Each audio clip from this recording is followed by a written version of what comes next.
no three-point shot, only a deuce. That's indicative. And there's Randolph Childress.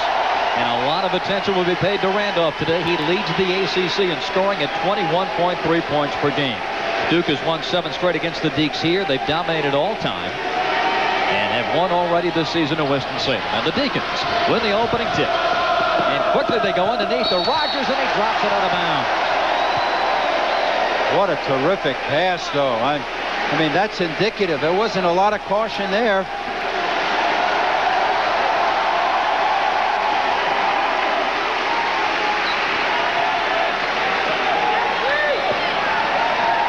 Hurley head up against Childress. Wake collapsing in that zone that has served them so well during this streak where they won 7 out of 8. Well, I'm not quite sure what it is. It may not be a pure defense. We need a little more movement by Duke. It's certainly collapsing, but there was some man follow in there. It could be something like a boxing one or a 1-3-1 chaser. But we'll have to see a little more movement. For sure, they are not challenging the perimeter shot right now. Childress all the way through, puts it in. Well, he took early, drove him right to the basket. Boy, he really did, and that's tough to do against a Duke defense. It's built on the help side, and there just wasn't any. Grant Hill from the line ties it. His first 2. On the wing, here's Owens going strong to the hole, and a foul on Antonio Lang. What?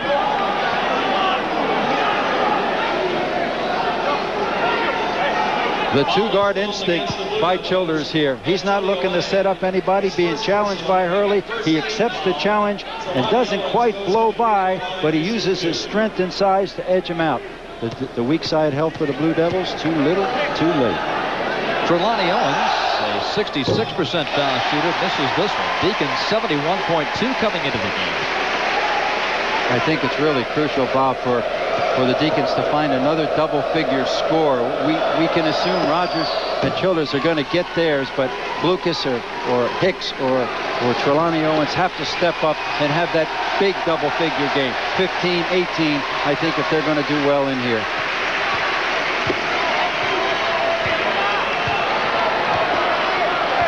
I think it's a collapsing man, at least on this possession. Hurley missing, and with the rebound, Derek Hicks, the ACC's leading rebounder in conference play at 10.2 a game. Rogers, nice move. Right now, Wake Forest taking what they want against the Duke defense. Easy entry passes to Rogers underneath, and he fumbled one out of bounds, or drives from the perimeter to the basket. Parks tried to shovel it to Lang, and it's out of bounds off Rogers' hands. The psyche for Wake, I think, is important. A good start here, coming off the game they had at Florida State, where they didn't play that badly. They just ran into an awesome performance by the Seminoles. Grant Hill has both Duke field goals, 5-4. I'm sure Dave Odom says that's the lesser of evils to have him shooting outside. Lang saves it and throws it off the leg of Rogers. Good ball. Duke coming into the game today with 19 victories and 6 in a row. Dave Odom's ball club has won 15 and lost 4. And what a great streak they've put together, including just a complete thrashing of Temple in Philadelphia last Sunday. Boy, and they kicked the Yellow Jackets in Atlanta, too. I'm looking forward to that rematch next Saturday in Winston-Salem. Hurley through the lane and lays it in. 6-5 Devils. Well, so far, defense is what you put around the yard. Everybody's kind of doing what they want. Rogers to the bucket. He's got 4, and the Deacs go back on top.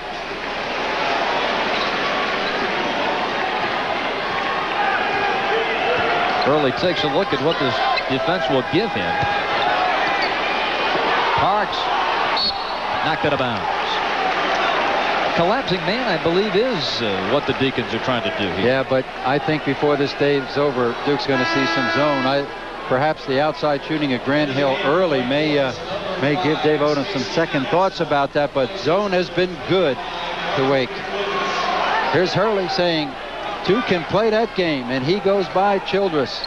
We got a couple of nice one-on-one matchups here. The two-point guards should be an exciting afternoon. Both of them have huge egos. Thomas Hill puts Duke in front by 1, and number 5, Stacy Castle, the freshman from Far Rockaway, New York, is into the Wake lineup. He's been playing much better in practice, Dave Odom tells us, and he's earned some more playing time. And Rogers is off to a hot start. Rodney was 6 here in the first half, and the Devils, during his 3 years in Winston, have been able to put the clamps on Rogers. He hasn't really had that big game that he's had against so many teams. Right now, Bob, Tony Lang shaking his head. And part of the problem is Duke is not getting the pressure on the ball. They're finding Rogers easily. Hart's inside. 10-9, Duke.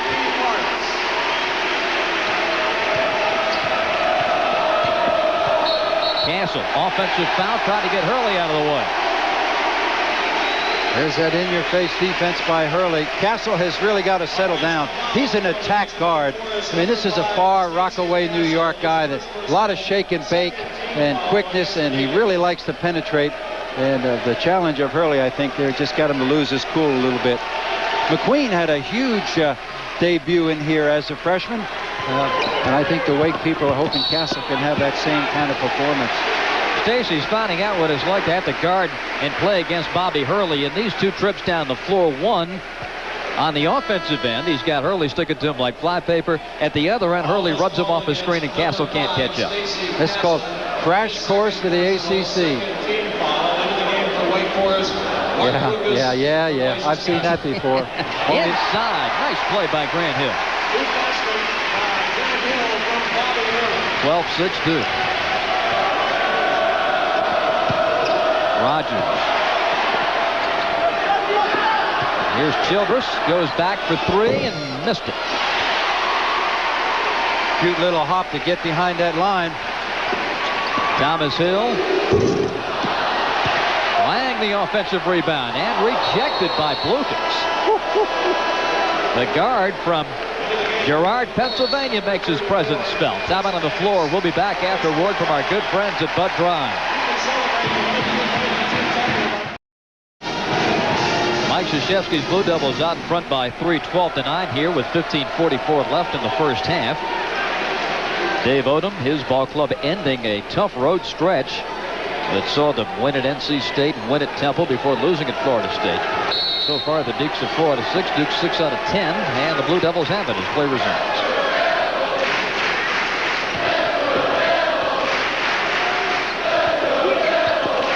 Wake Forest stays man for man. I thought we might see a change out of that timeout.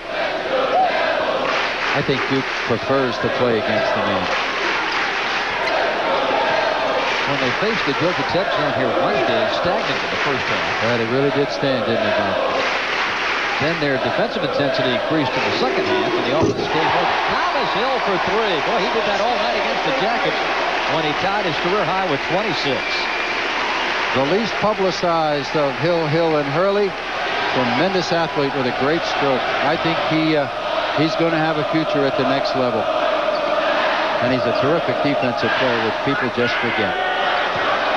Rogers off to a hot start. He'll shoot 2 as Lang draws his second personal.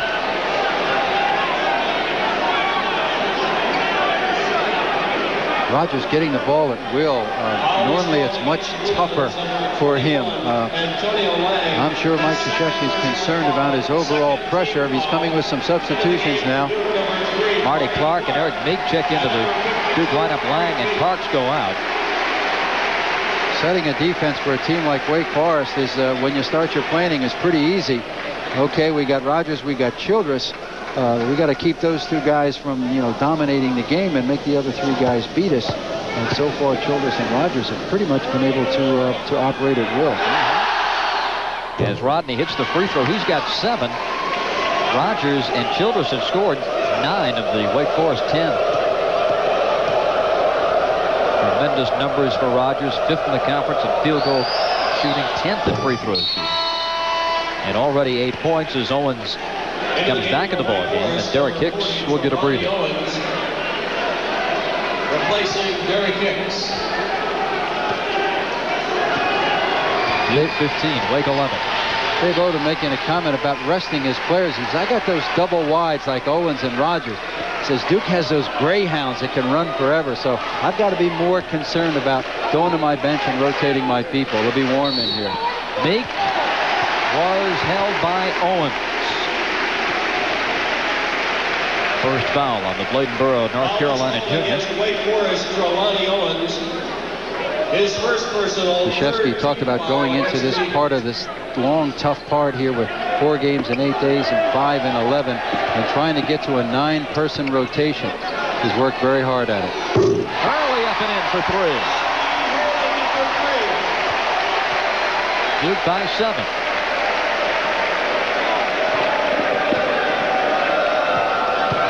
Rogers. Grant Hill ahead to Hurley. Leaves it for Clark. And Grant Hill puts it in.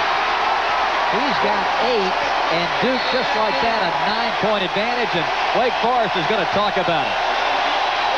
Dave Odom watching this one slip away just a bit. Halts the proceeding with 14:03 to go in the half. Back after a word from our good friends at Budweiser.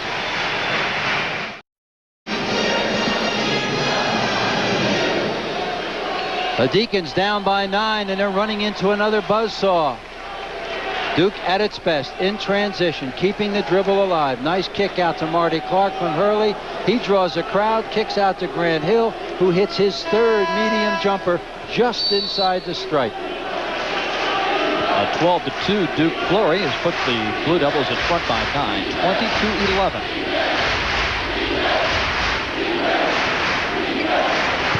Owens. Trelawney now with 3. By number 40, Trelawney Owens. Pulls Wake Forest within 7. Wake Forest not fooling around against that Duke defense. I mean, it's 1 or 2 passes and a shot. Hurley isolated on Childers. Grant Hill recovers near steal. Hurley to Eric Meek. And here come the Deacons, and up ahead, Randolph Childers. In the middle it goes, and the jump shot won't go for Travis Banks, but the Deeks hang on to it. I'd like to remind you that the announcers for this game selected and compensated by Raycom and Jefferson Pilot Sports, and the use of this broadcast without their express permission is prohibited. Bob Rathman, Bucky Waters at Cameron Indoor Stadium. Duke 20 and Wake Forest 13. The Deeks have had great success on the road this season. This one slapped out of there, but Childers slapped again. Here's Owens going to work. Randolph for 3.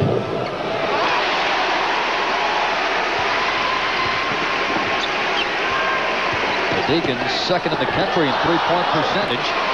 Get the turnover here. And that's the second one for the Blue Devils. Off his foot, Grant Hill dives, saves. Hell ball. That turnover at the other end, Bob. Bobby Hurley leaving his feet.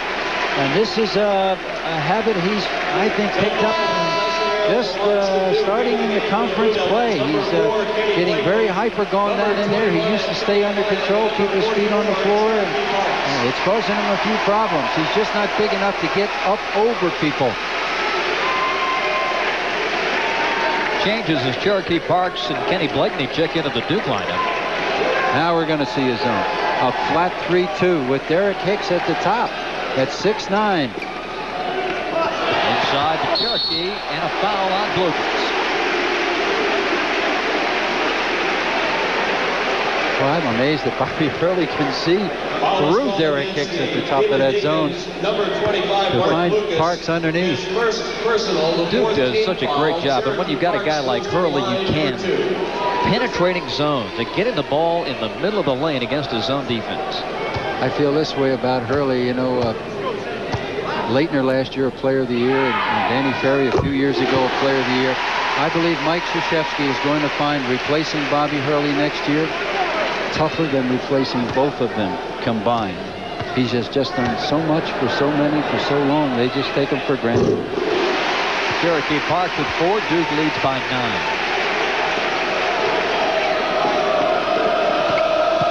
Banks had some daylight and nailed it. Sophomore from Clinton, North Carolina. Hometown of Terry Holland. 2:15. Well, the defense in this game is like Wake back to man for man, but both teams just going down there and getting what they want.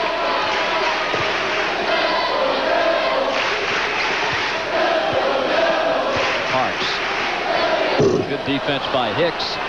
And he comes away with a rebound. And brings it up to Childress. Tries to make something happen. Lucas for a wide open three. They might as well play skins and shirts. I mean, that's the way you play it in the schoolyard. But Lucas can really take some of that pressure off Childress if he can. Oh, a great double team by Lucas. He paid the price on the collision but drew the charge. Lang's third foul. But boy, did Lucas do a terrific job to come over and double team. It's called choking down. Lang just didn't see him coming, and I believe they butted heads is what happened. And into the game for Lang paid the price with his third foul. Lucas with a shot to the head. Yeah, but Trelawney Owens set that up with good defense. He wouldn't let Tony Lang make the turn baseline, forced him back into the help defense, and when Lucas came, he went about a half a step too far. Barry Canty. Excuse me, Rusty LaRue has come into the ball game. The freshman from Oak Ridge, North Carolina, quarterback of the Deacon football team. He's in for Lucas. 22-18. Wake can get close here. Parks commits a reach-in foul. Let's see if they call that a shooting foul.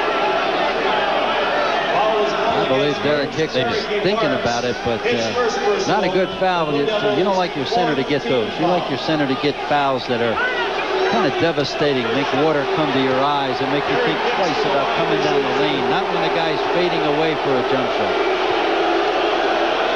Now the crowd is a little upset going into their gyrations behind the shooter, but Hicks forgets about all that and puts in the foul shot. Turned 23 years old on Wednesday, Derek Hicks. He has really developed into a tremendous rebounder. Out of Raleigh, out of Anderson Junior College, and believe me, Dave Odom has given him a little more freedom offensively. I asked Dave about it this morning. He said, well, he's earned it. I've always known he could hit that little 15-footer. I just didn't want him taking it, but he's earned that right. The Deacons have cut it to 2. Thomas Hill is open, and Barry. You just can't come off of Thomas Hill to help on anybody. He's shooting 70% going into this game against Wake Forest. Oh, Grant Hill's hurt. Hill is hurt. Rogers going to work on Parks, puts it in, and time is called.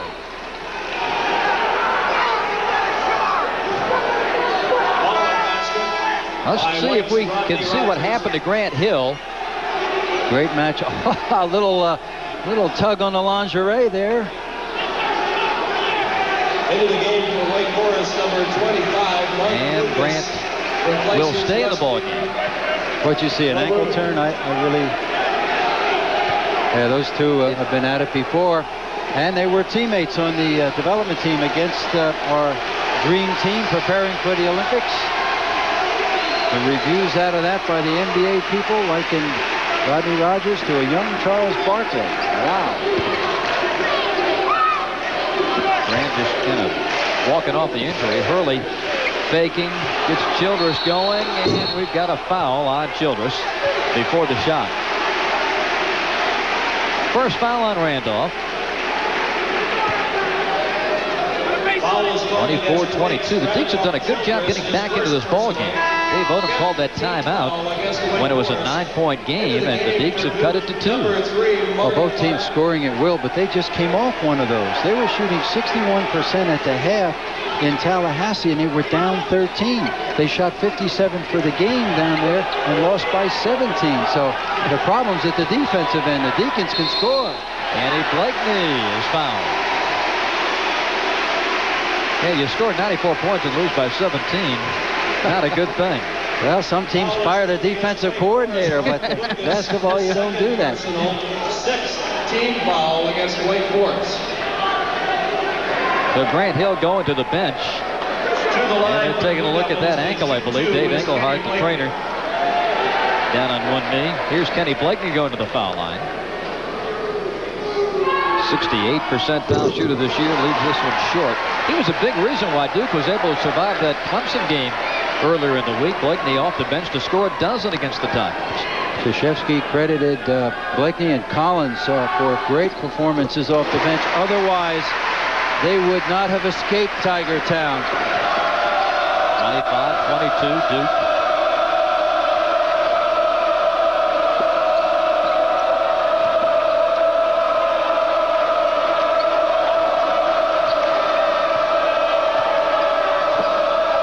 Hicks. Thomas Hill throws it away. Hurley saves it. Boy, I thought that was going to go out of bounds. Thomas for three.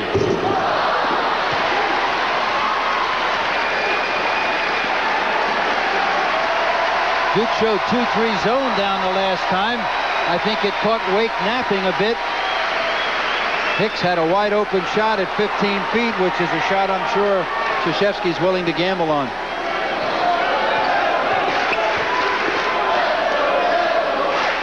Here's Blakeney over Blucas. And the rebound by Travis Banks. Lucas for three. And Hicks takes it away from Clark.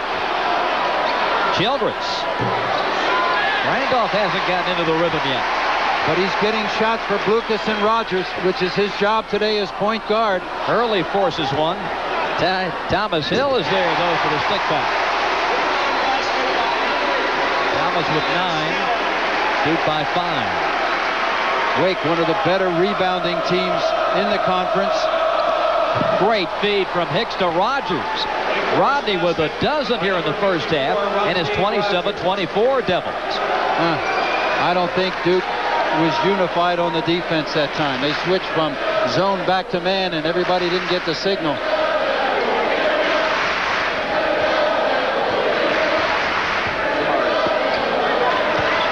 Clark on the floor to the bucket. And get a foul on Wake Forest. Well, Marty Clark drew that foul. He was well defended and just made a thrust at the basket. Wake Forest coaches concerned about that one. 17 foul called against Wake Forest. Into the game. Rodney moving without the ball. It wasn't even a good pick. It was just a little bit of movement. Duke just not ready to play on the defensive end.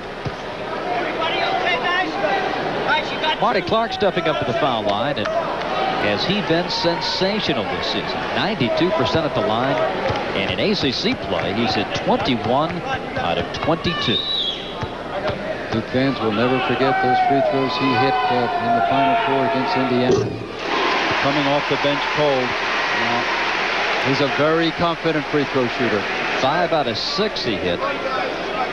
Marty was a promising baseball player, but suffered a rotator cuff injury in the 9th grade. Boy, a tender age to have that kind of an injury. If he was throwing curveballs, I'm sure most batters would say, well, good for you, because nobody can hit the curve. The really smart pitching coaches try not to let those youngsters break it off until they get a little older and a little stronger. Hicks travels. Duke with the ball and a 4-point lead. Well, the Deacons can't be thrilled with seeing Hicks at the top of the key. That has not gone well. 4 turnovers for the Deacons this afternoon. Ranked number 9 in the country, the highest they've been in the polls since 1984 when they were 8th best. They've made a terrific run to the top of the ACC, and now we've got a foul call, and this one's on Blucas. That's his 3rd. He and Marty Clark got tangled up, and boy, Dave Odom's got a word for Larry Rose in front of that Wake Forest bench. That's his 3rd. Let's see what happened. Being rubbed off. Thomas Hill rubbing off the double screen.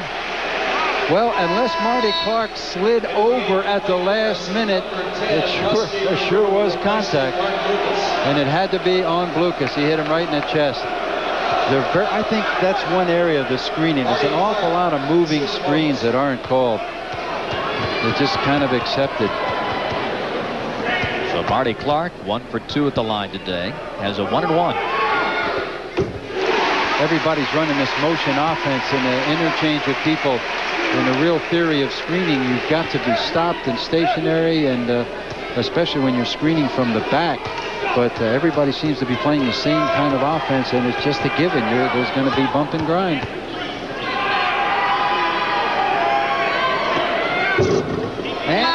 throw is good. Monty with 3 for 4 at the line today. We've got a time on it. Duke leads by 6. We'll be back after word from our good friends at Budweiser. Along with Bucky Waters, Bob Rathman back at Cameron. Duke leading 30-24 here with 7:59 left in the first half. The Blue Devils had some free throw difficulties earlier this season. We harken back to the Oklahoma game when they missed 11 in a row and squandered a 20-point lead only to win in overtime. But look what they've done here lately. The last 6 games, 81.2%. That's outstanding.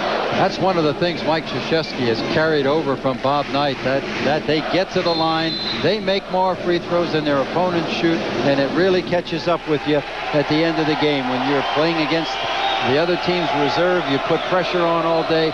And if you're a good free throw shooting team, it should put you on easy street. Tournament time, free throws really count, and certainly Duke has proven it there. Hicks has some difficulty. Here's Rogers. Now Rodney backs it out. Duke has stepped up the defensive pressure. Rogers gets the roll. 14 first half points for Rodney Rogers. The most that he's ever had in one game against Duke, 19. Yeah, but that time Wake Forest had to work.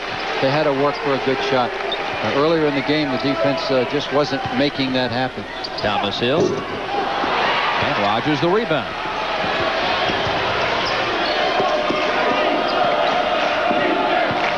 Childress down the lane. Tried to scoot it to LaRue, and it's out of bounds. 30-26. Dave Odom's club trailing by 4. 5 turnovers for Wake Forest. Stacey Castle, a real cameo, came early for Wake Forest. We expected to see him play with his quickness and penetrating ability coming for Blucas, but he had a turnover and those 2 quick fouls. Yeah, and he's been gone. Artie Clark misses and Hicks rebounds. 30-26 Blue Devils. Boy, Meek versus Rogers at the top of the key somehow looks like a mismatch. So does Trelawney Owens and Clark underneath. There's some strange matchups down there. Owens out of bounds. Didn't that look like it went off early to you? I thought he might have gotten a little hand in there. It sure did to me. That's great. I even got stripes on today. I'm in good shape. That Bearcat will love me. 30-26 Duke.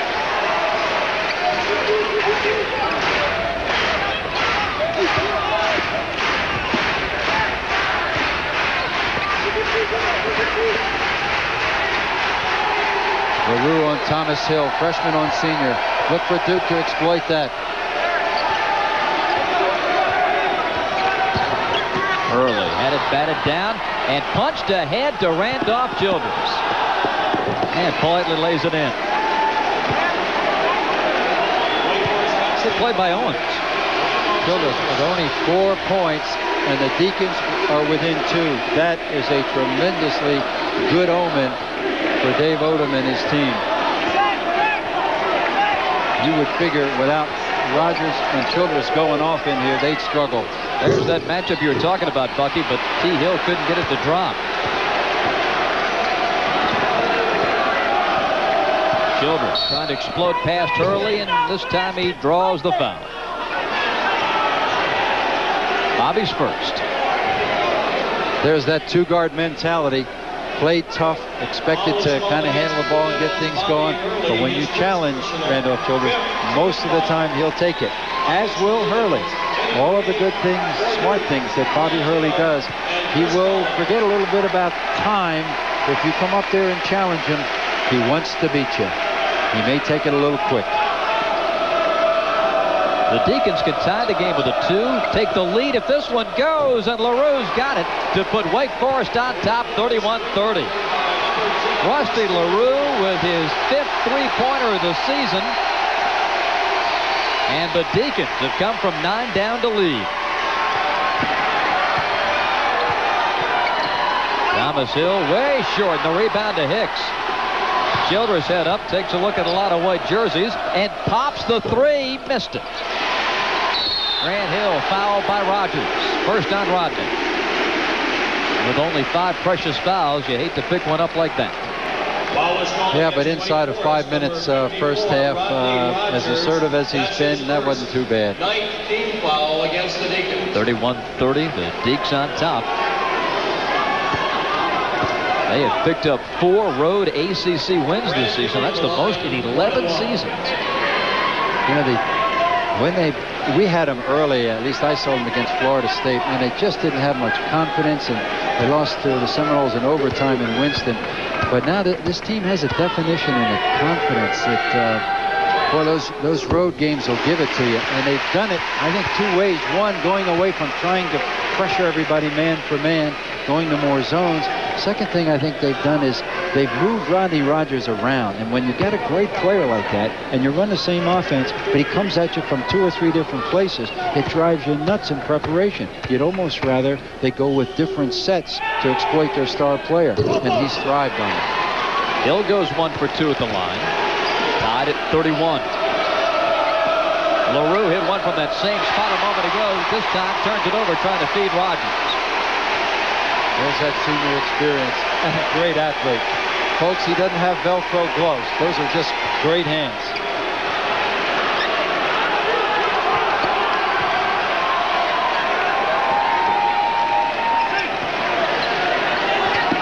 They're playing more man than I thought we'd see in the first half.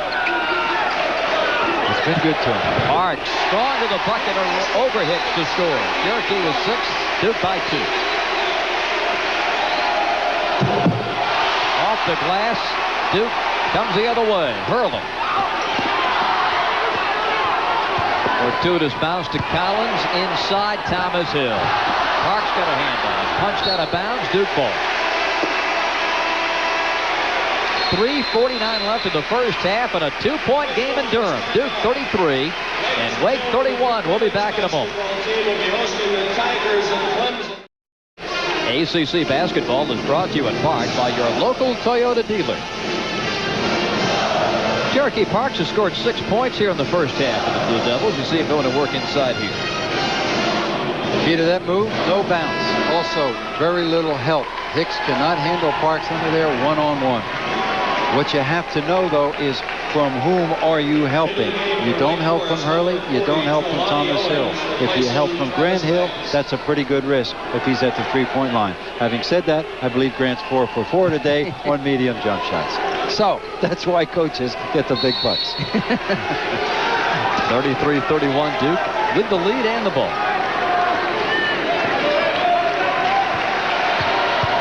Hurley. And that's a foul on Childers. And boy, that's very close to a technical on Randolph. Larry Rose came in to make the call. Childers had that definitive bounce of the ball. Boy, Hurley was just going to go to the bucket no matter what. 4th and 1. Jim Taylor of the old Green Bay Packers would have been pleased with that ball coverage. Second foul on Childress, and Hurley will shoot. Rose reached for that whistle. I thought Randolph was going to handle one. Tommy sneaks one in, his 6th point of the ball game. Remarkably few turnovers. Wake Forest 7, Duke only 4 this half. National Player of the Year candidate, averaging 18 a game in the league, scores his 7th, and Duke leads by 4. Only a total of 10 points in transition for these two teams. Low numbers. Yep. And that really hurts Duke. Owens runs over Parks, picks up his 2nd foul. Terrific defensive play by Cherokee Park. A 6'10 guy made the fake like he was going to come after Trelawney Owens. Shot, held his ground, got good position, and Trelawney put it on the floor, which he can do pretty well. He was just outfoxed. Good defensive move there. You can be moving defensively as long as you're maintaining your position. Good call. Interesting, Bucky. The Dukes are picking up the fouls. 11 personals on Wake Forest in the first half. Duke with 5. And some foul difficulties here. Parks missed it, but the loose ball goes to Collins. He'll take the 3. And bank it in. There's a little divot up there in the glass. I think probably he overclubbed about 2, but it went down. 38-31 Duke from the foul line. Hicks misses. Just out jumped Hill for that rebound, and this one is taken care of by Rodney Rogers. 16 in the first half. Keeping the Deacs within striking range, 38-33. Only had 15 in the entire game in the first time out, which was a pretty good game for a half in Winston. 2.5 to go in the first half. You see the second chance points today. First chance for Grant Hill. Short, and Rogers has the rebound. Deacs are running. They've got the numbers, and Rogers down the lane, and that's a blocking foul on Collins.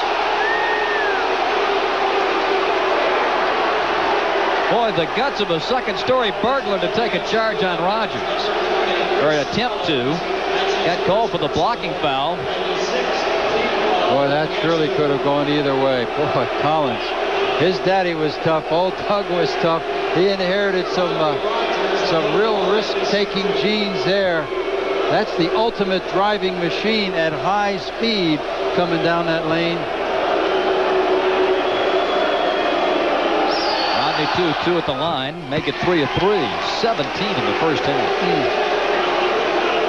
Last week's ACC Player of the Week, as he had that great game at Temple when he scored a career-high 34 and preceded that with 21 against the Wolfpack.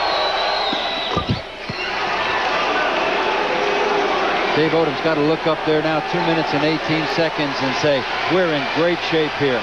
You know, we're playing the nation's #3 team, all the Cameron mystique and all of that, and we're hanging tough. And our big gun, Childress, has 4 points. Way up it comes to Owens. Rogers on the floor, stopped by Grant Hill before the shot. First foul on Grant. I do believe Grant Hill forgot that Rodney Rogers was left-handed. He came up on him slightly off center to the inside. And most of the time, you don't want anybody to go baseline, but certainly the left-hander from that side has a big advantage. One of the reasons Rodney was able to get that drive is he has earned respect for his outside shot. I mean, people have to come out to 3 and play him. Bucky, he's a 49% three-point shooter. Yeah. Interesting with Rodney, he's got a great post game, stick backs, everything on the block. He's got a great game now at the three-point line, but in between at the next level is where he's going to need some work. Some spin moves, you know, just a little finesse to get from one to the other. 20 first half points for Rodney Rogers as Marty Clark comes back. And Grant Hill goes out. So Rodney's a junior, and he's from Durham, Hillside High here. But there's some speculation this may be his last trip to Durham if he opts not to be a collegian next year. Wake has scored the last 6 to pull within 1, 38-37. Duke leading, under 2 to go in the first half.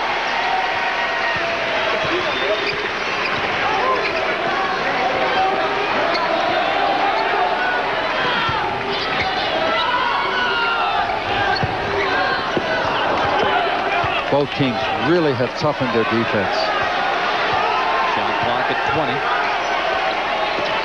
First 8 minutes of this game was like force. Collins, long 3, airballs it. Hicks comes out of there with a rebound. Ahead to Rusty LaRue. Across to Banks. Rogers scoops it and hits it. Rodney Rogers with 22 in the first half. And Wake Forest has taken the lead, 39-38. Ours to combat, Charlie Harrison looking on and smiling as the Deacons have taken the lead. T misses. Rebound, fought for. Collins into the hands of Clark. 50 to play in the half. Hurley baseline, fouled. And that is going to be number 3 on Randolph Childress. That's one he wishes he had back. That reach against a player with the quickness of Hurley is not very good percentage, and he is so crucial. Despite the fact Childress only has 4 points, he really has taken care of business out there in terms of controlling the game on the offensive end. Stacy Castle back for the Deacs. as Childress is forced to the bench with the 3 personals. He's got 3. Owens, Castle with 2. Mark Blucas has picked up 3 fouls. It'll be interesting now with 49 seconds with Castle and LaRue in the backcourt. If Duke were to come down with some full pressure, 2 very inexperienced ball handlers back there, Duke might gamble to see if they can pick off a couple and get a little momentum here with a couple steals and get this crowd rocking. I'll be amazed if they let those rookies walk it up in here. If Hurley makes it, and he does, let's see what happens. 9 points for Bob. No, they are going to pick him up at half court. That's the 9th lead change we've had in the first half.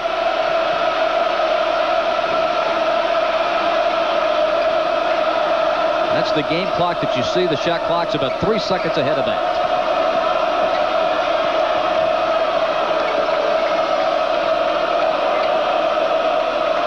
With this cast of characters, I don't think there's much doubt about who they're going to look for.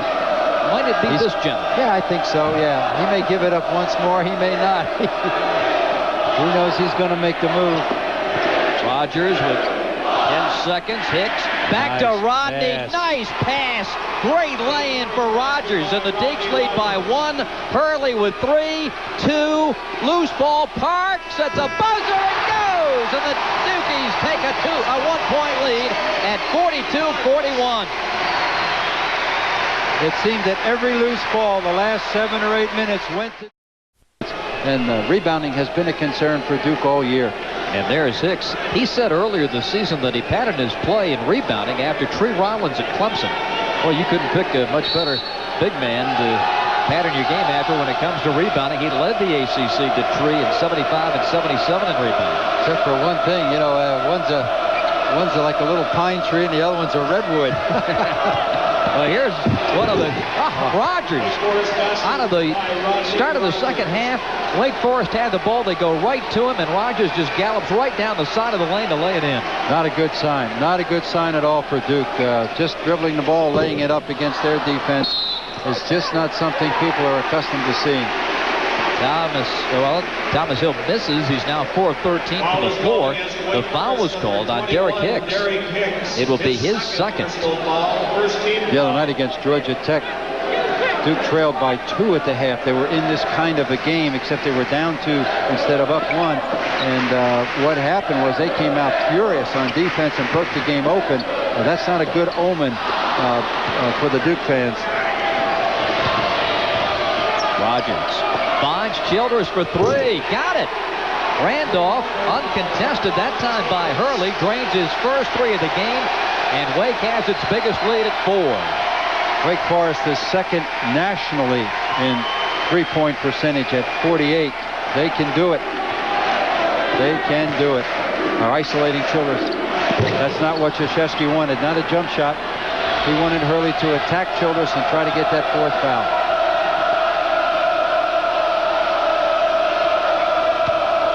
Childress driving, dumps it off to Owens for the jam. And Mike Krzyzewski's going to take a timeout. Things are not going Duke's way, and the Blue Devils are going to stop the clock. It's a Wake Forest surge to start the second half, and the Deacons lead by 6. Rodney Rogers, 9 for 11 in the first half, picks right up where he left off. Look at this. Just absolute matador defense. 3 people punched his ticket, and he laid it up from the top of the key. Childress penetrating, draws a crowd. Trelawney Owens buries it, and that brought a quick timeout. A furious Mike Krzyzewski. Watch now.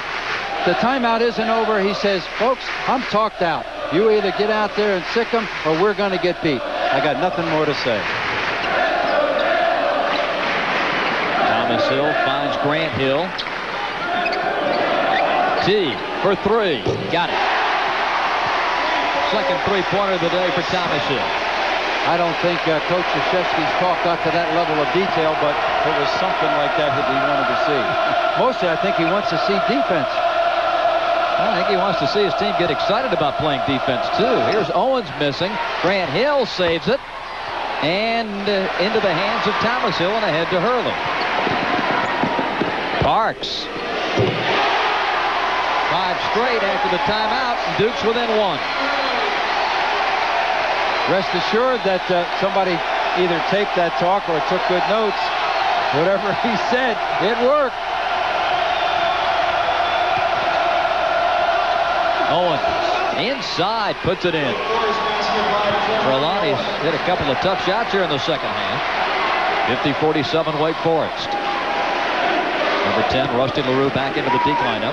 Thomas Hill scoops short, rebound Rogers. He'll play it ahead, and he runs into Hurley, and that's a foul. I'm not sure Hurley could have got out of the way of that, even if he wanted to. Talk about acceleration. Rodney, watch this. The lead boulder in an avalanche. Well, excuse me. The amazing thing is Hurley didn't hit his head on the floor. Yeah. He was hit hard enough to do it. The Deacons now in a matchup zone.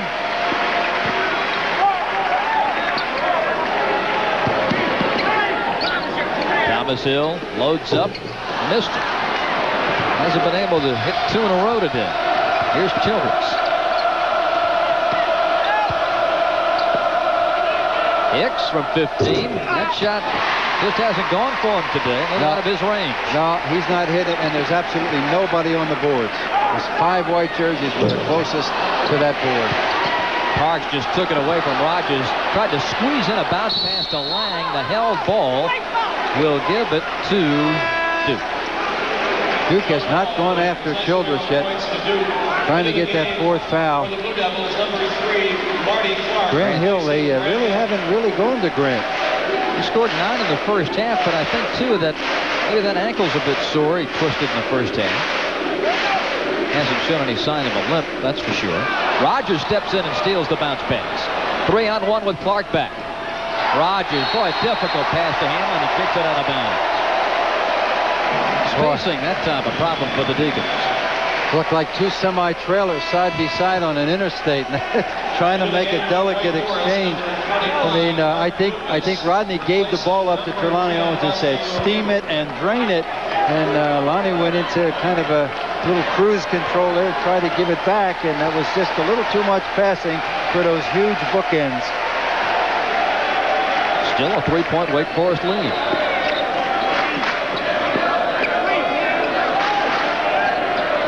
The Deacons have been resilient. Took that surge by Duke. Just kind of held it around. Well, Parks just, with a drop step, just powered his way to the bucket that time. Boy, he's been doing it all over offensively. Good moves inside and hitting that outside jump shot. Childress looking for a screen. Boy, dangerous bounce pass, but Hicks controls. Rogers inside. He's got 28. They have been unable to stop him. And really, Bucky, they've been unable because he moves around so much to deny him the ball. Well, I made that point. When you have a great player who can come at you from 3 or 4 different positions, it's absolutely drives you nuts defensively because you never know where he's coming from. You almost wish they'd come at you with different sets. He is a great player. Parks, if you've noticed, has taken off the goggles as Owens buries it. Cherokee with 14. Cherokee's been playing with those goggles all season, but sans the eyewear here in the second half.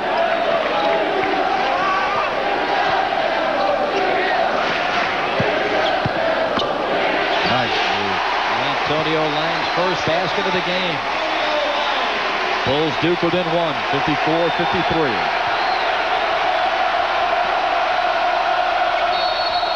Foul inside, it's on Clark. Marty's first. Marty's a pretty tough kid, but isolated down there on the box as he was with Rodney Rogers. I don't want to say mismatch, but Bambi and Godzilla come to mind there. The muscles on Rodney Rogers.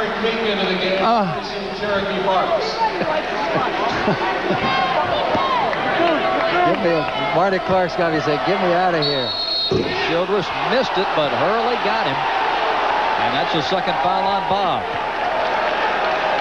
Foul is called against the 54-53. Deeks. Banks is in. And it's going to be Derek Hicks to go out. Oh, that leaves the Deacons with a very small lineup out there. Rogers is very tired as well. Parks is out. Eric Meek is in for Duke. Childress, about an 80% foul shooter, picks up his 8th point of the game. He has been so hot. 20 of his last 29 threes he's unsuccessful. Short with this foul shot. Rebound Rogers to Childress for 3. Yes! Randolph Childress, his 2nd three-pointer of the game, and the Deacs lead by 5.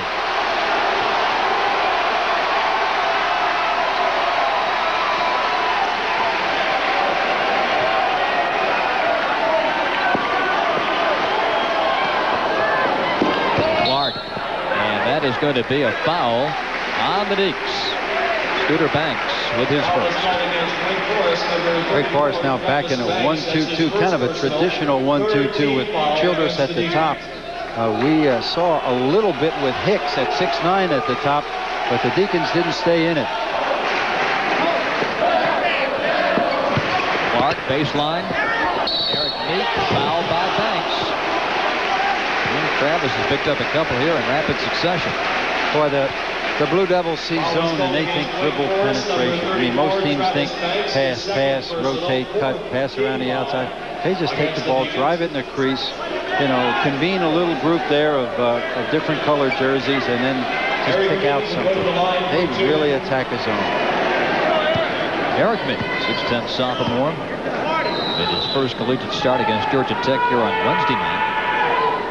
Puts in his first point of the game.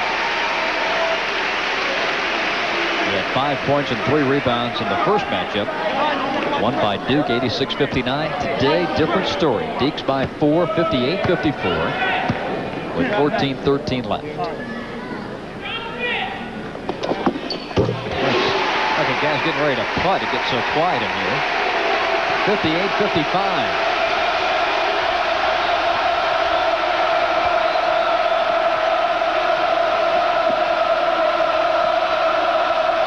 Thomas Hill now on Rodney Rogers. Childress in and out, but the rebound goes to Owens. Oh, he throws it behind Rogers. Clark hustling, it's out of bounds to Duke. Haven't been many of those today against the Duke defense that normally generates those. Only 10 turnovers for Wake Forest. And the thing about the turnovers, Bucky, Duke hasn't been able to get it and go with those turnovers and get those transition baskets. They've been deep, that's why. They've either been dead ball or deep. Banks, nice power move up and in. Scooter's got 4. The Deacs have a 5-point lead. The defense is such a pride factor for Duke. And what's troubling to them now is they're getting beat down the floor, and the entry passes are going in, you know, almost at will. You could say they're tired. That's a possibility, but Wake Forest is just, they came out smoking and haven't quit. Thomas Hill for 3, 15 for T. He's got 3 threes in the game. 60-58.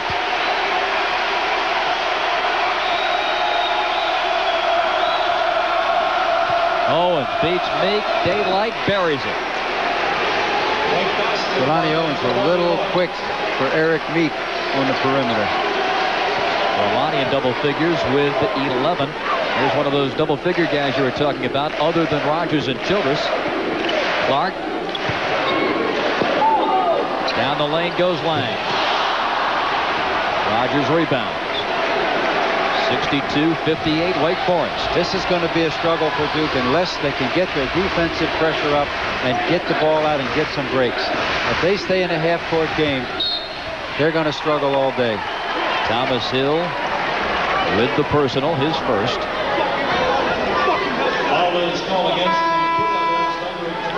And changes.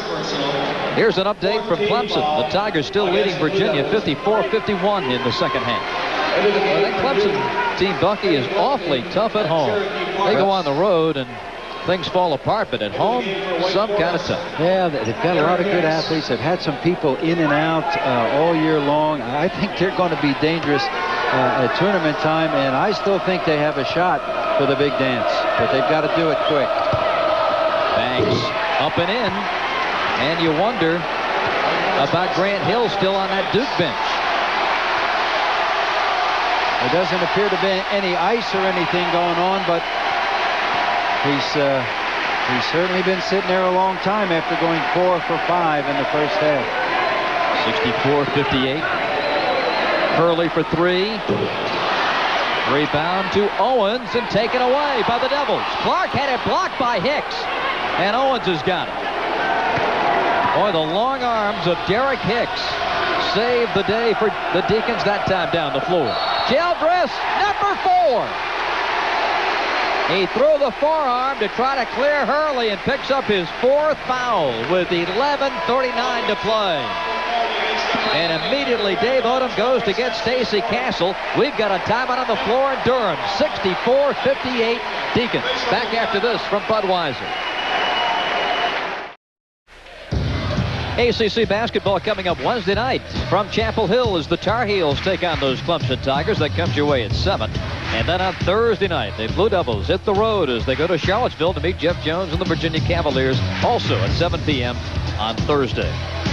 Earlier today, Florida State with a victory at Maryland to take a half-a-game lead in the ACC. The Tar Heels play tomorrow when they go up against the Georgia Tech Yellow Jackets in Atlanta. There's a look at the standings. The winner of this game takes over sole possession of 3rd, and of course Clemson leading Virginia in the second half down at Death Valley, so that could really throw a blow to the Cavaliers. Had a chance to visit with Jim Valvano on Thursday, and he's really looking forward to doing that game in Atlanta with Carolina. He missed a few assignments, but he was feeling frisky and talking hoops. It was good to see him. In fact, we saw one note where the last time Duke lost on a Saturday at home was against Jimmy V and the Wolfpack in February of '88. The foul was on Rodney Rogers. And Bucky, that's his 3rd. Childress has 4. He's on the bench. So the Deacon foul difficulties with their key players. A big story now in the second half. Duke really hasn't taken advantage of that, though. In this half-court game, they haven't isolated and driven. It's been pretty much... when they get back in it, it's been from out there. Thomas Hill pulls Duke within 3. Grant Hill still on the Blue Devil bench. Rogers turns, scores. He's got 30. For the 4th time this year, 30 or more in a game. Deacons by 5.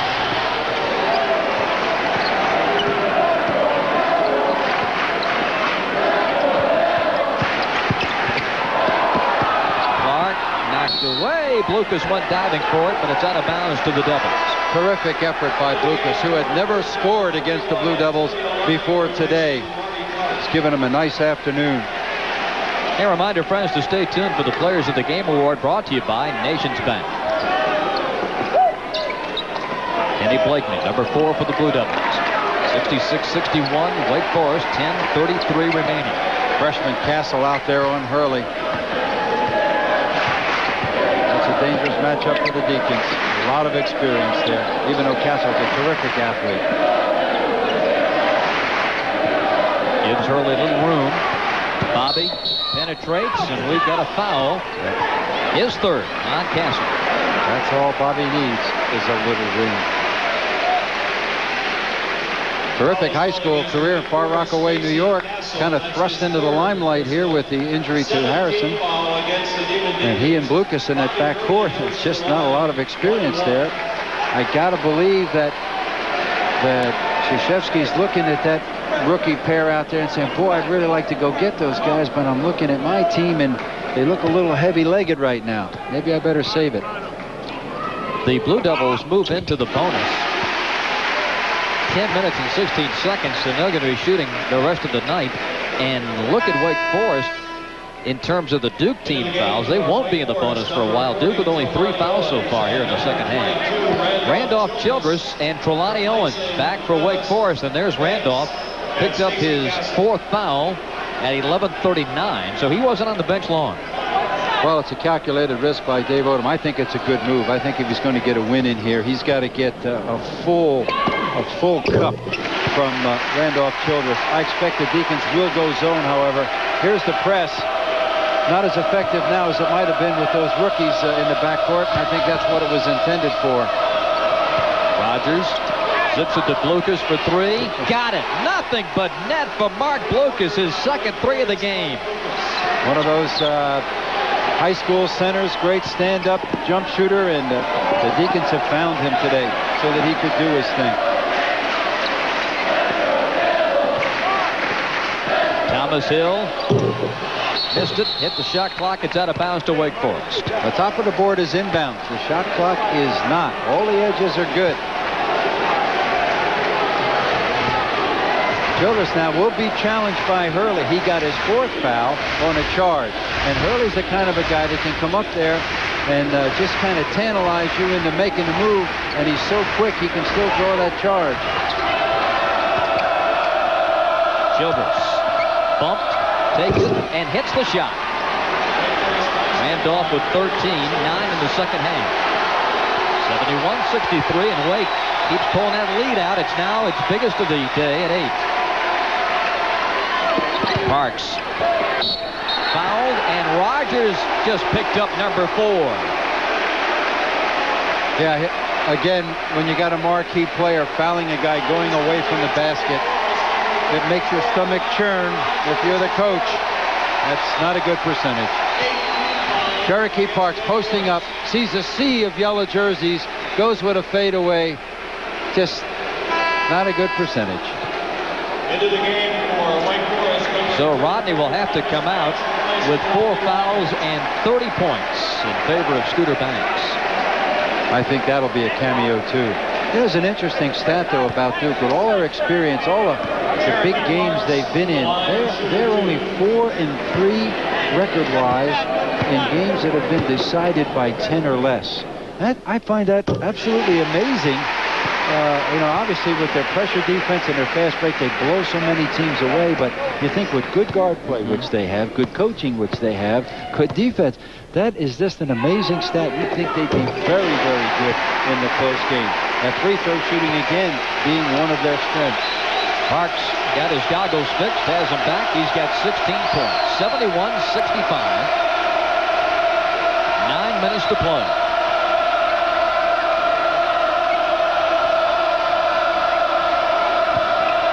Owen blocked by Lang.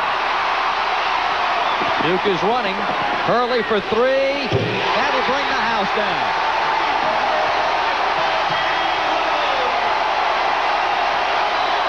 He has done it so many times, it seems routine. When Duke needs the big 3, there's number 11. Childress. Parks has it. Out to Hurley. Duke trailing by 3. Turnover. Boy, terrific pursuit that time by the Deacons. Hicks, who could have said, I'm going to rest on this one, hustled back, got his hand on the play. Randolph was very close to a 10-second violation as he approached midcourt. And a foul on Blakeney. First down, Kenny. 8:04 to play. The Wake Forest lead was 8. It now stands at 3. 4th team foul against the Blue Devils.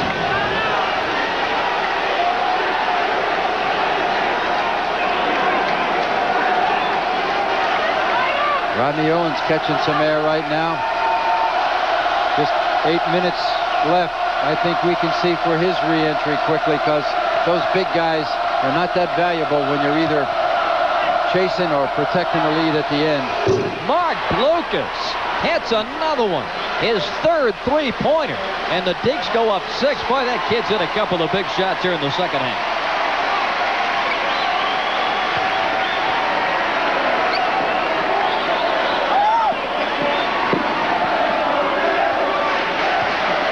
Hurley. Yes. Bobby was 16. 74-70 Wake Forest.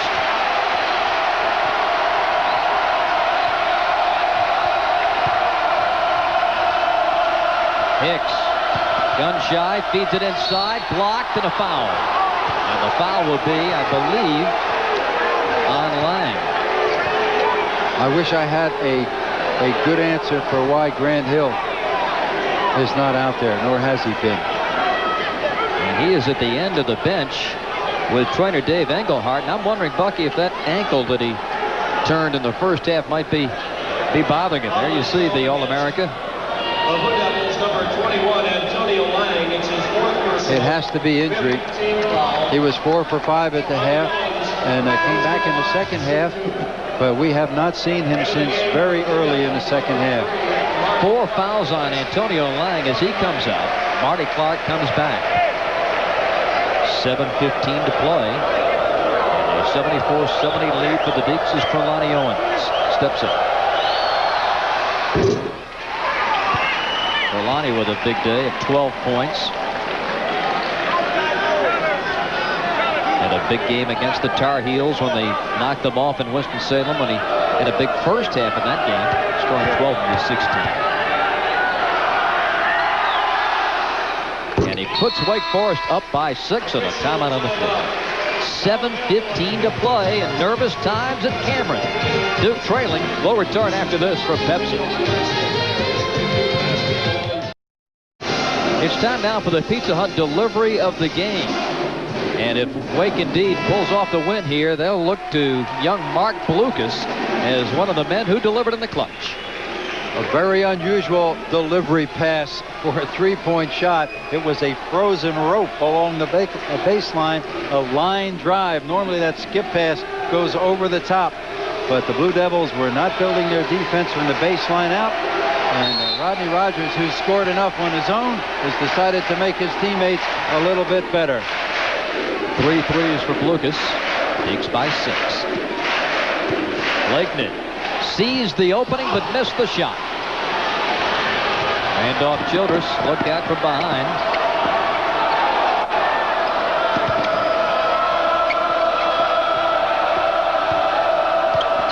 Rogers still on the Wake bench with the 4 fouls. Childress playing with 3. Last time down the floor, Wake Forest was in a box and one. Blucas had a man-for-man assignment on Thomas Hill, who's really the logical scoring threat out there right now, with the exception of Bobby Hurley. Kenny Blakeney's second foul. 16 fouls on Duke. Wake ball out of bounds with 6:41 to play. Yeah, you pointed out very accurately earlier, Bob, about the disparity there. 8 for Duke and 6 for 8 for Wake Forest and 6 for Duke. That's pretty well balanced out now at 6:30 to go. 8-point Wake lead as Owens has scored his 15th point. Clark, Hurley, 3, short. Rebound Owens. The Deacons have lost 7 straight in this building. The last time they won here was in overtime in 1985. But they're playing so well over these last 8 games. Childress short, but Owens is there with the offensive rebound. He missed the shot and tipped in. I think Park's got a hand on it. They'll give the bucket to Owens. Deacons out hustling the Devils right now. When you're getting those second efforts off the board, that's desire. Clark pumps, hits. Nice move. Marty with 5. 80-72. 5:40 to play.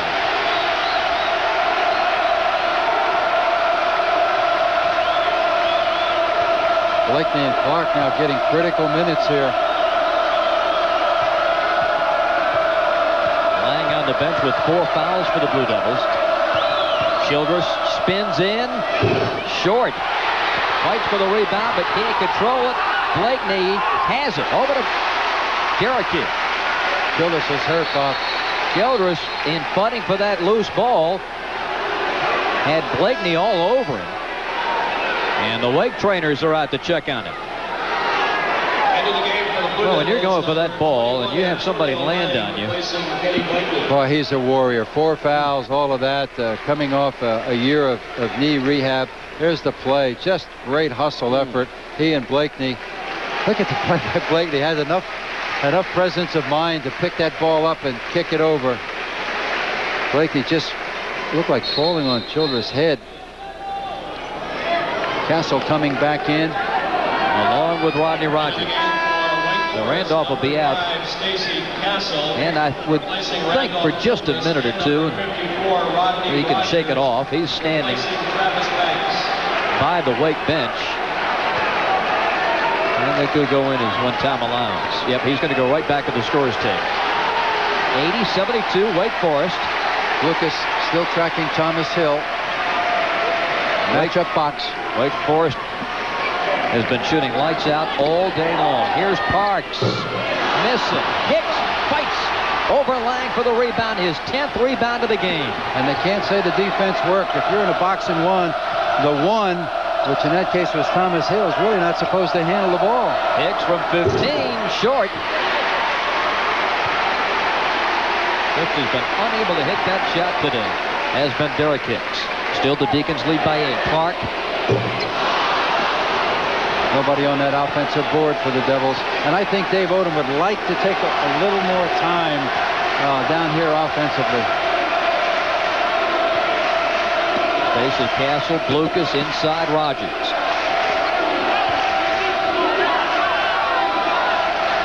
Shot clock at 25.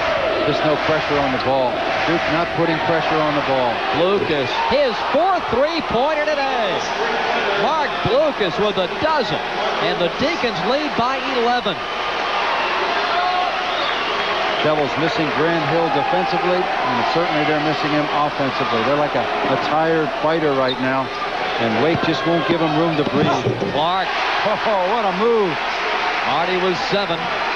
83-74. Casey Castle working on Hurley. This is Hicks. 3:35 to play.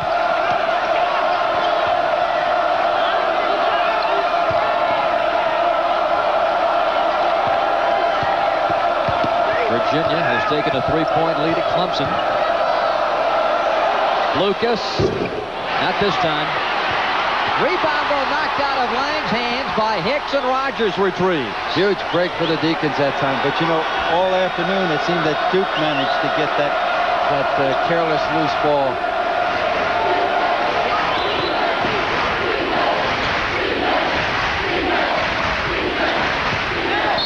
Rogers fouled on the drive. And it looks like Thomas Hill is the guilty party. His 2nd personal.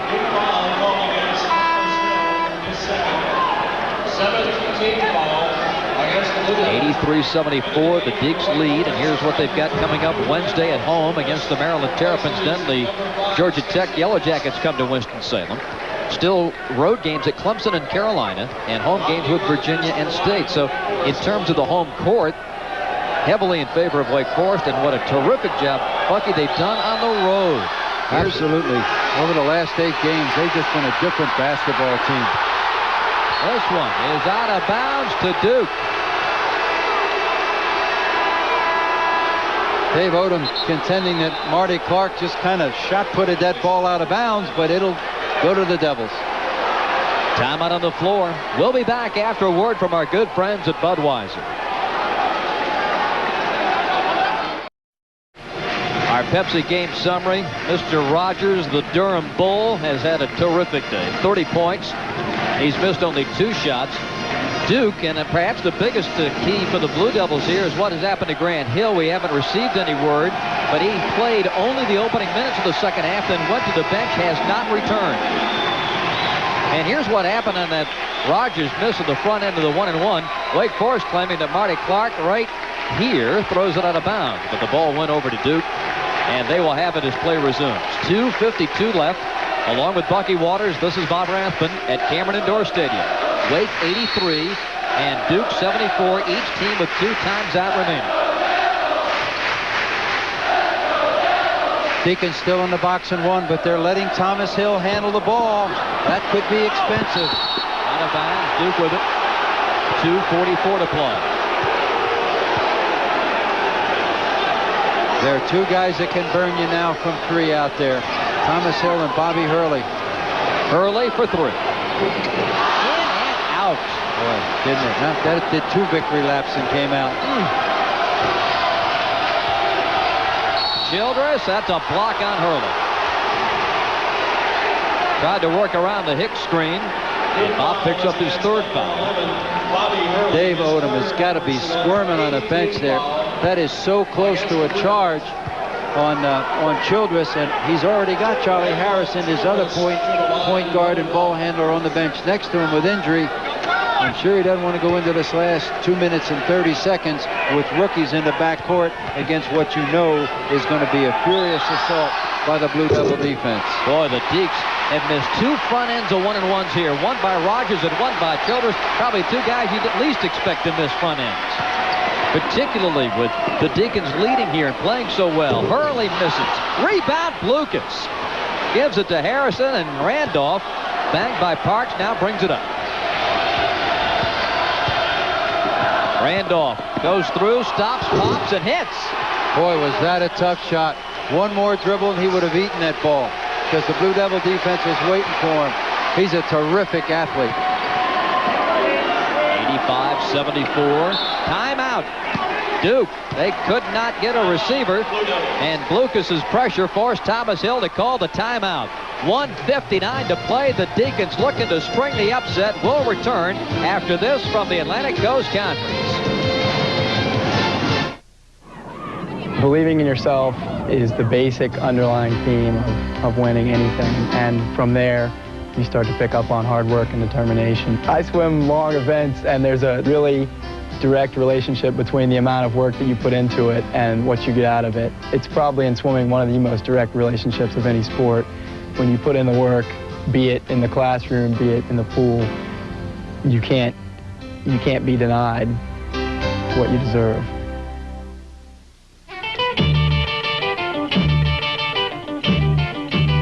You know, when you're young and you have strong legs and lots of wind, you think you can play forever. Wow, was that you? But the game ends all too soon. And if you aren't ready for life's game, you could be facing a bleak future. Hey, do yourself a favor, kids. Stay in school, use your library, and read. Obviously, I don't play the game anymore, but due to my education, I talk a pretty good one. This is Mike Krzyzewski in the Duke huddle. As the Devils are trying to put a rally together, they are going to have to score a lot quickly. They are down 11 with 1:59 to play. This is the last Randolph-Childress basket. He had enough momentum to split the defense, but enough athletic ability. And here's a guy who had tremendous knee surgery and rehab to pull up, get gathered, and hit a very tough little 8-foot shot. Mike Krzyzewski spent about 3/4 of that timeout trying to get Larry Rose's attention. Collins missing. And Childress has got it. And you just have the feeling, Bucky, that it isn't the Blue Devils' day. Those threes that they've counted on to get him back have been falling short. Childress. Over to Blucas. He lays it in. Count it. And a blocking foul on Duke. And the Deacon bench and the supporters from Winston-Salem are going bananas. Boy, they are loving it coming over here to Durham. There aren't many of them, but boy, they're having a great time right now. Blucas should be an inspiration to all of us who spent time on the bench and had their day in the sun. What an afternoon he's had. He's shown clutch threes, not known as a penetrator. There he takes it to the basket and just would not be denied. What a game he's had. Wake Forest 87, Duke 74 as Lang is disqualified. And Mike Krzyzewski is flinching on the bench to get a substitute in. Now as the time expires, Cherokee Parks will come in. Into the game for the Blue Devils, number 44. 87-74 Deacs with 1:40 left. Well, Wake Forest, each of the past 2 seasons, national championship years for Duke, they've been able to knock off the Devils in Winston-Salem. Well, somebody will think of that in the Blue Devil camp, but it's painful right now. 1:35. Early, all the way through, up and off, and the rebound goes to Hicks. And he's fouled by Parks. 1:30 remaining. Charlie Harrison, Dave Odom, and the Deacons. That's his second personal. 90 seconds away from the victory here at Cameron. And a big story, the fact that Grant Hill was not able to go here in the second half. Well, you got to balance that too. Charlie Harrison didn't even dress coming over here, and I watched the Deacons at a shoot around this morning, and I told everybody on the crew here, I said, boy, they were confident and had a lot of bounce in their legs and smiling, and you know, after what happened to them in Winston-Salem, to come over here without their starting point guard and the pressure in Cameron and all, I mean, they had a litany of reasons to be woe is me. They were very positive, very loose, and they played that way all afternoon.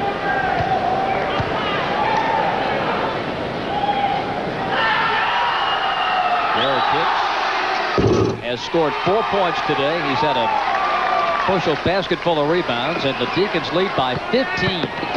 Clark. Nope. Marty gets it back and rolls this one in. Timeout, Blue Devils. So Clark gets the bucket. His 9th point. It's 89-76. The Deacons had lost. Mike Krzyzewski still discussing things with Larry Rose, and you see Dave Odom gathering his Deacons. Wake had lost 7 in a row in this building. Their last one here we mentioned was 1985. They had lost 6 out of 7 by an average of 16 points. That's not the case today. Wake has just taken this game over in the second half. Now for the Blue Devils, if they lose today, they're going to be 7-4 in the conference, and they've still got to go to Virginia State and North Carolina, 2 ACC home games, and a non-conference matchup with UCLA 2 weeks from today. And here's a look at the ACC standings. And the reason we point this out, Bucky, is because of the implications when it comes tournament time, NCAA tournament time. You've got Florida State, North Carolina rolling, and now Wake Forest leapfrogs Duke. You got to be thinking, with the ACC tournament accepted, what implications this will have in terms of seeding for the NCAA tournament, because the Blue Devils have had a 1 or 2 seed here for the last 7 years. That's true, and of an immediate nature, Duke has to go to Virginia, and of course the Cavaliers have already won in Durham, and now Virginia coming off a big road win at Clemson. But I think the most important thing for Duke right now is a couple of days off. Right from the beginning, their defense was poor. Hello. Rodney Rogers with 32 puts an exclamation point on what's going to be a big Wake Forest victory. 91-76. Parks down the lane, ladies and gentlemen. Duke has run out of its allotted timeouts. Under a minute to play. Owens, the bounce. Rogers again. Counted, and a foul on Clark. My goodness. Oh, a smile from ear to ear for Rodney Rogers. He scored 34 today in his hometown, and look at this one. Trelawney Owens with a nice little bounce pass. I mean, it's a highlight film. The guys on the 6 o'clock news are going crazy. They don't have enough time to show all these great moves. They've got to be selective, but they've got some menu to choose from. Dave Odom, of course, too, spent many years here in Durham as the coach at Durham High before going to East Carolina and then the University of Virginia, and of course now head coach at Wake Forest. Rodney, if he hits this, he'll have a career high. 35 points for Rodney Rogers. 94-78. Hurley missing. Rebound Owens. Hurley with the foul. Well, it's incredible to think that Bobby Hurley has lost only officially 1 home game. In 44 seconds, it would be 2. How many juniors get to this stage of their 3rd season and have lost only 2 home games? But for Duke, it just didn't happen today. Give all the credit to the Wake Forest Demon Deacons. Yeah, the defensive intensity, that signature of Mike Krzyzewski's Duke teams over the last 7 or 8 years wasn't there today. We saw Wake Forest come down and basically get inside, get outside. It just wasn't there. And normally he can rally them, but the last 10 minutes of this game, they've really been like a tired boxer, and they just couldn't get its opponent to get those few lucky punches in. The Deacons were magnificent, well prepared, confident, right from your shoot around this morning. And your point, Bucky, about Duke is such a good one. Here's a ball club that on average gives up 68 points per game. Today they have given up 96. Only one team has shot 50% against Duke this season. That was Georgia Tech on 2 occasions. Collins, his bid for back-to-back threes. And I guarantee you the final stats, Wake will be over 60% today.